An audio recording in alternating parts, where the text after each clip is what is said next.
Avec des prix qui commencent juste sous la barre des 60 000 € et des autonomies maximales jusqu'à presque 600 km, la BMW i4 ne cache pas son ambition d'attaquer la Tesla Model 3 directement. Alors la Model 3, c'est quand même la star des ventes en électrique, toutes catégories confondues en Europe et dans le monde. Et donc si on veut l'attaquer, eh bien, il va falloir faire les choses un petit peu différemment. C'est ce qu'a décidé de faire BMW avec une voiture qui reprend quasi intégralement la présentation de la série 4 Grand Coupé. Et que ce soit à l'extérieur ou à l'intérieur comme on va le voir, eh bien, c'est difficile de la distinguer d'une voiture thermique normale. Alors, est-ce que c'est un pari probant face à une Tesla Model 3 déjà très bien installée sur le marché? Eh bien, c'est ce qu'on va voir dans cet essai. Mais avant de prendre place à bord de cette BMW i4, on vous invite bien évidemment à nous laisser un petit pouce bleu sous notre vidéo, à vous abonner à notre chaîne et à nous retrouver sur les réseaux sociaux et sur autoplus.fr.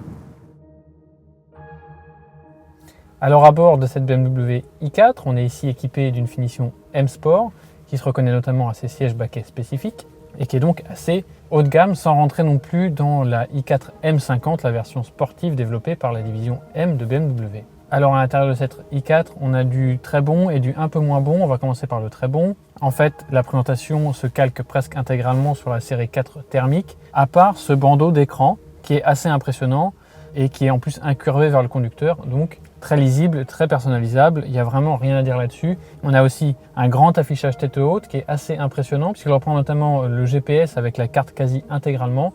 C'est très pratique quand on arrive sur une intersection par exemple. Autre bon point, la qualité des matériaux en règle générale, c'est moussé presque partout, même ce plastique un peu texturé sur la planche de bord est quand même d'assez bonne qualité. En revanche, les points négatifs, c'est quelques assemblages, notamment autour de la console centrale et juste en dessous des bus d'aération. C'est pas toujours très rigoureux, ce qui est un peu surprenant sur cette BMW. Donc voilà, du bon et du moins bon à l'avant. On passe tout de suite aux places arrière pour voir ce qui se passe à bord de ce coupé 4 portes.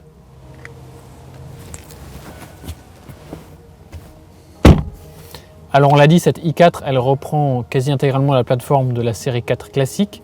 Et ça se ressent tout de suite quand on rentre à bord aux places arrière puisque la portière est assez étroite, le toit est assez bas. C'est donc pas très facile de venir s'installer. Alors une fois qu'on est installé, il y a de la place mais pas beaucoup non plus. C'est moins notamment qu'une Model 3. Que ce soit au niveau des jambes ou surtout au niveau de la tête. Ceux qui font plus d'1,85 m pourront éventuellement toucher le toit, ce qui est un petit peu embêtant. Autre point noir à l'arrière, ce très gros tunnel de servitude hérité de la version thermique et qui empêche quasiment impérativement de voyager à 3 à l'arrière de cette BMW i4. C'est un petit peu dommage. Pour finir sur cette présentation, un tout petit point sur le coffre qui fait ici 470 litres de volume. Donc c'est correct mais sans plus et c'est un rayon motorisé.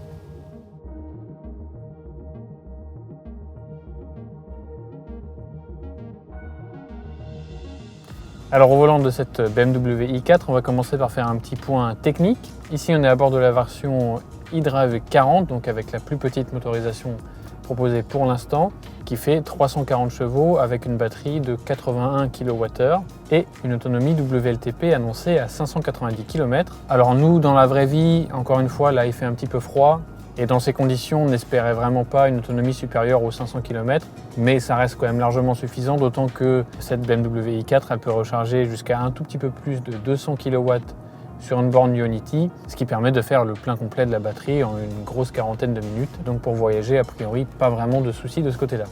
En revanche, évidemment, ça la met un petit peu en porte-à-faux par rapport à Tesla, puisque notamment avec cette finition assez haut de gamme, on est au niveau des prix d'une Model 3 Performance qui, elle, comme le nom l'indique, a des performances assez stratosphériques, alors qu'ici, avec 340 chevaux pour environ 2 tonnes 1, eh bien, le 0 à 100 est avalé juste en dessous des 6 secondes. Alors ça reste tout à fait dynamique, tout à fait sportif, mais on n'est pas dans la folie d'une Model 3 Performance, mais ça reste assez sympa en conduite dynamique.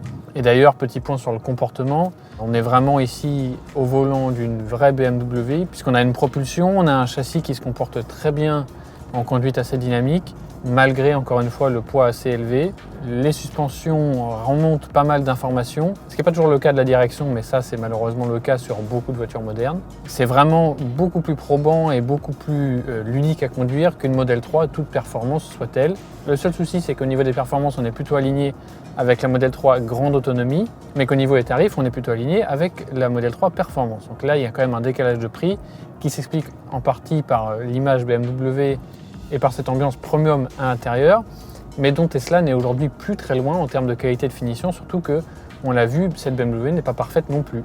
Donc à qui elle s'adresse, cette BMW i4 ? Eh bien, elle s'adresse à ceux qui cherchent une berline électrique qui rentre à peu près dans les clous d'une Model 3, mais qui cherchent quelque chose de plus traditionnel, avec une silhouette très discrète. Cette voiture, on l'a dit, si vous ne savez pas qu'elle est électrique, c'est difficile à dire, que ce soit à l'intérieur ou à l'extérieur. Assez symptomatique derrière, le gros levier de vitesse, comme si on avait une boîte automatique à 8 rapports, alors que pas du tout. On l'a dit aussi, le tunnel de servitude à l'arrière. Et quelques handicaps qui vont avec cette architecture thermique, c'est-à-dire que l'espace à bord est quand même bien moins utilisé rationnellement qu'au niveau d'une Tesla, puisqu'il y a la place pour mettre un 6 cylindres devant, mais il n'y a rien devant, puisque c'est une voiture électrique avec un moteur à l'arrière.